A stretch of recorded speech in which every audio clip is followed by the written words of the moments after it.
Hello, fellow Nigerians. I want to this moment welcome you once again to our great channel, the Info Nexus. Like I always say, what this channel is meant for is to educate Nigerians on how we are going to prepare for the 2027 general election, or what we need to do for us to be able to vote and defend our vote for the forthcoming 2027 general election.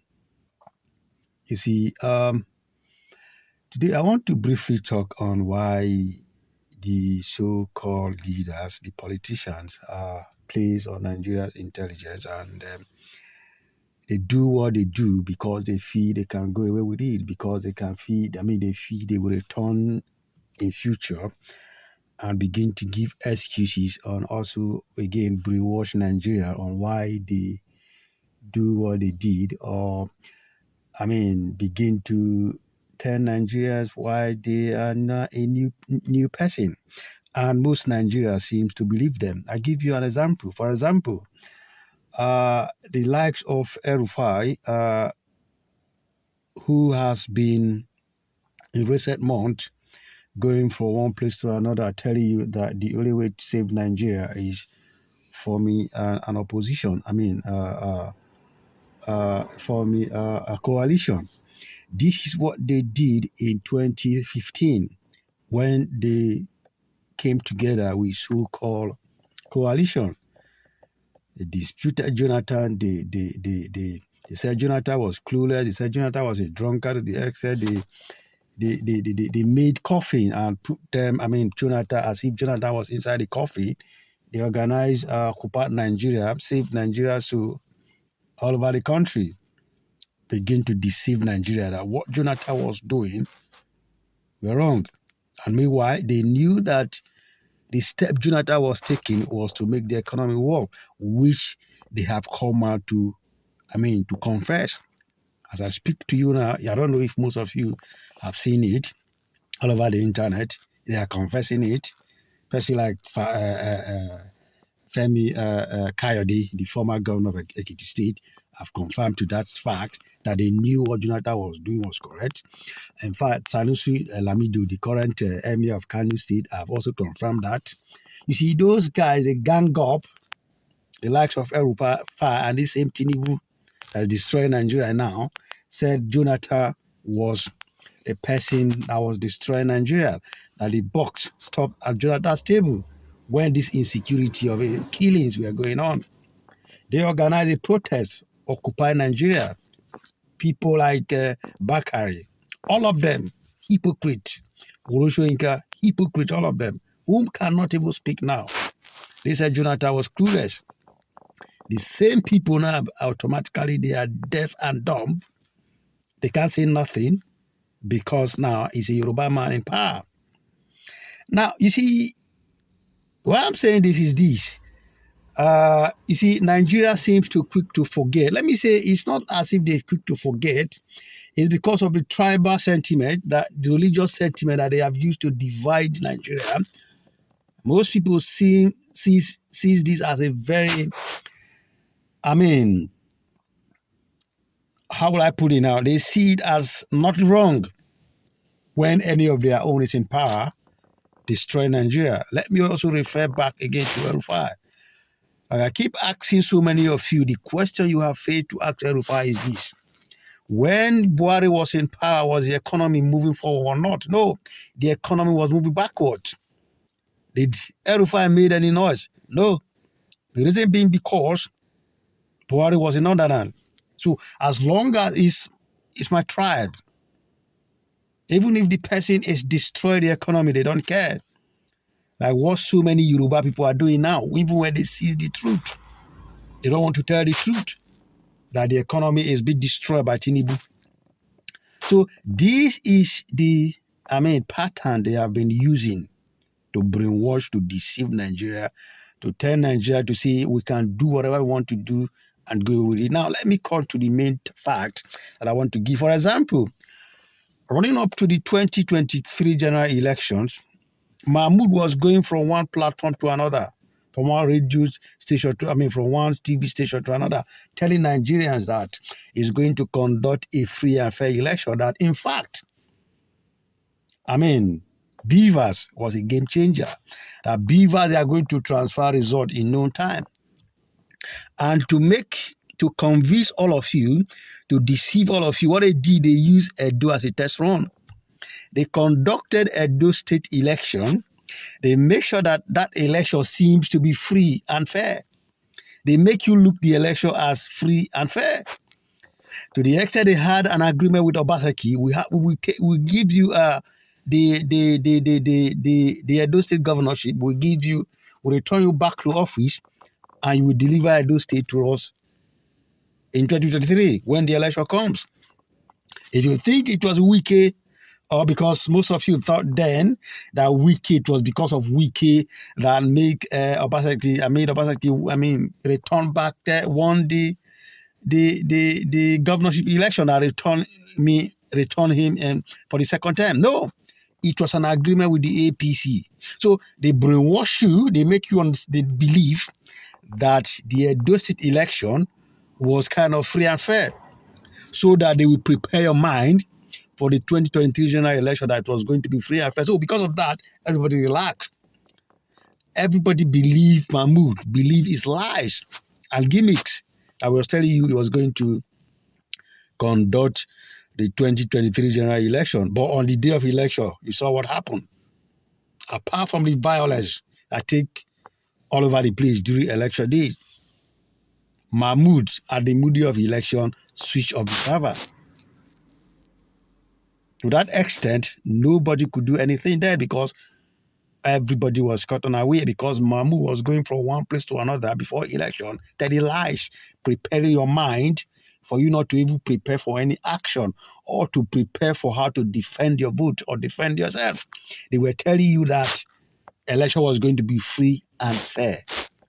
Because of that, everybody lose guard, thinking that what happened in Edo State, which they used to deceive you, claiming that it was a free and fair election, even though they have had an agreement with Obaseki that we are going to return you back to Edo State House as a governor, but you will deliver Edo State, to us during the presidential election.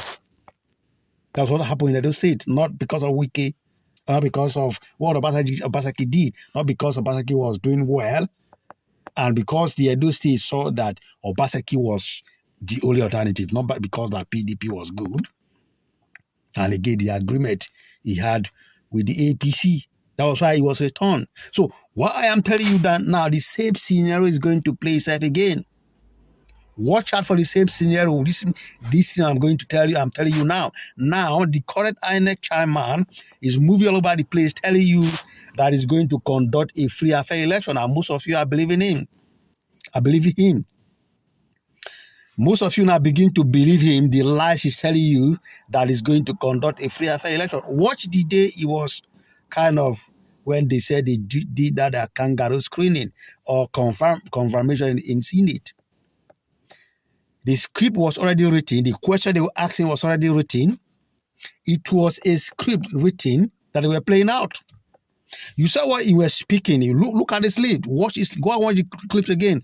Watch his body language and his lip. You see that whatever that man was saying at the National Assembly, he was telling you that whatever he's saying was telling lies to himself. His conscience was telling him that you know what you were saying. You are saying right now you're not going to do it.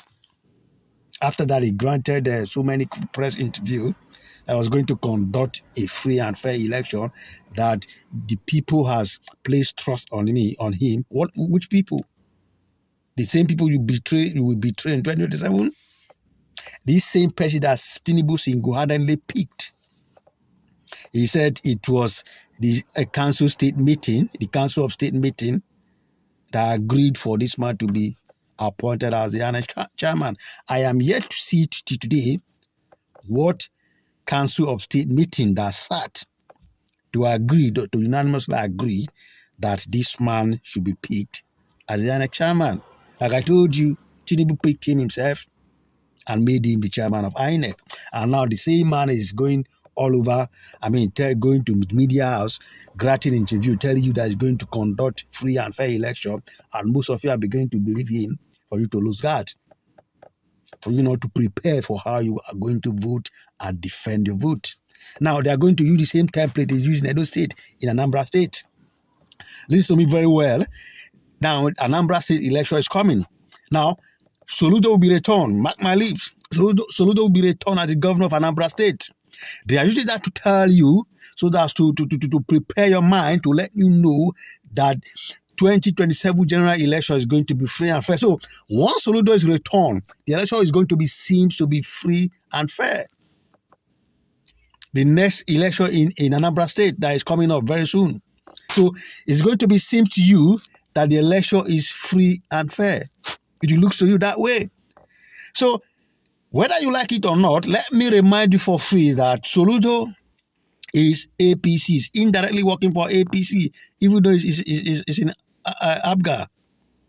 Soludo is APC man, is working for APC, even though he's a governor under Abga. So if Soludo is returned, whether Soludo is still in Abga, it doesn't make any difference to APC, because to them, their man is still there. Because like I said to you, Soludo is APC, is working for APC. So they will return Soludo as the governor of Anambra State come this election that is coming in Anambra, in Anambra State. Mark my words. That is what is going to happen. So that when that happens, they are using that to prepare your mind, to make you believe that they are going to conduct a free and fair election in 2027. And because of that, you will lose guard. Because of that, you will not even prepare on how you are going to defend your vote. Whether in 2027 or the people of Abia State, which I have done before. Like I said, the people of Abia State, defend your state, what you've got. Don't allow them to deceive you with what is going to happen in Anambra State. So this is what they're going to use for this coming election that is going to take place in Anambra State, to deceive you, to make you believe that the election that will be conducted in the general election in 2027, presidential election, is going to be free and fair, just like what they did in Edo State, run up to the 2023 general election, when they conducted the Edo State election. They made you believe Edo State election was free and fair. When Obasaki was returned, APC did what they did. The same scenario is going to play out in Anambra State, to make you believe that this INEC will conduct a free and fair election. These are all lies. These are all gimmicks to make you, to take your mind away from preparing for how you are going to vote and defend your vote. Do not believe anything this INEC chairman tells you. Everything he tells you is fake. They are lies. It's all lies. They are not trying to make, they are using it to deceive you, so that you will not get prepared for how you are going to vote and defend your vote. Do not, I repeat, do not believe whatever this INEC chairman will tell you. Whatever he tells you, whatever is granted interview to tell you now is going to conduct a free and fair election, they are all lies. Which boils down to the fact that what I am saying, that the only way for us to go is for us to prepare for how we vote and defend our vote. Do not let them confuse you with their gimmicks and lies. I have just told you what happened in Edo State. The same is going to happen in Anambra State. Mark my words. And watch out for it to know what I'm saying is true. I don't fabricate stories. I tell you what's going to happen, and that's exactly what's going to happen. Soludo is going to be returned as the governor of Anambra State. To use that one to prepare your mind, to make you believe that they're going to conduct a free and fair election in 2027. All these are lies and gimmicks. So, like I always say, the only way to go is for us to prepare for how we are going to vote and defend our vote. Like I always say before I end my video, I always told you that when the time is coming very closer for election, 2027 general election, I'll be coming here with videos to tell you strategies, what we need to do. Like I said, I already get myself prepared. What I would do in my poly unit or poly unit around my locality. How we are going to support them to defend their vote. This is why I want all of us. If you want Nigeria to work, if you think, like I said, we are the people that will make our country work for ourselves, Nigerians, not these, criminals called politicians, leaders. Right now, we have criminal enterprise in Nigeria that call themselves leaders, that call themselves government. So, if you want Nigeria to get better, it's the responsibility of all of us, this 2027, to get it right. If we refuse to do so, what we are going to get after 2027, it will be worse than what we are getting now. So, we should be getting prepared for how we are going to vote and defend our vote. Now, if you have not subscribed to our channel, do well to do so that we begin to get more videos that will come your way. And as the election continue to draw very closer, we'll be bringing you videos on how we are going to prepare, what we need to do to vote and defend our vote. And most importantly, defend ourselves. I will give you what we need to do on how we are going to defend ourselves and defend our votes. Yes, we need to defend ourselves. Once again, thank you for watching our video, and watch out for more videos to come your way. Thank you and God bless you. Bye-bye.